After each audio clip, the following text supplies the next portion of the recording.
చూసినా మమ్మీ రాత్రి కూడా క్రికెట్ ఆడేసి వస్తుండు. రెండు మూసుకుని కూర్చోరా. రేయ్ చదువురా. ఏం చేసినావు? ఏం చేస్తాను, పొద్దున చేసిన మటన్ కర్రీ ఉంది కదా, అన్నం కడిగి పెడుతున్నాను అంతే. మమ్మీ మీరు మటన్ చేసుకున్నారు, నాకు ఆలుగడ్డ ఫ్రై చేయొచ్చు కదా. ఏంద్రా నువ్వు ఇంత వయసు వచ్చినా నాన్ వెజ్ తినడం అలవాటు చేసుకోవా? ఉన్నది తినరా. తినకుండా అయినా పండుకుంటా కానీ నేను నాన్ వెజ్ తినా. పో. నేను చేస్తలే మమ్మీ. మమ్మీ వీడు కాలుగడ్డ కూర చేస్తే నాకు చిప్స్ అని మళ్ళీ.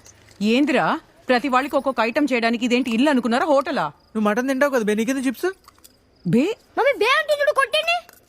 ఏందిరా ఏంది బే తమ్ముడిని పట్టుకుని? ఇదే స్టార్ట్ చేసింది మమ్మీ. మీ స్కూల్లో ఏం నేర్పిస్తున్నారా యోగ్యం లేకుండా? కొట్టదు. కొడుతున్నారు నన్ను. ఎందుకురా కొడుతున్నావు? కొడతారా? అయ్యో అన్న మీద చెయ్యేస్తే కొడతాను నేను. ఆపట్లే మమ్మీ అసలు ఆపని చెప్పింది. స్టార్ట్ చేసిండు. కొడతాను మమ్మీ. ఉండు ఈ పని చెప్తా. ఇదిగో బయట వచ్చి చూడు, బజ్జీల కోసం కొట్టుకుంటున్నారు. నేను చూపిస్తాను నీకు. రాయ్ ఏంటి ఓ ఇంటికి పెద్దనువి బుద్ధుందారా నీకు?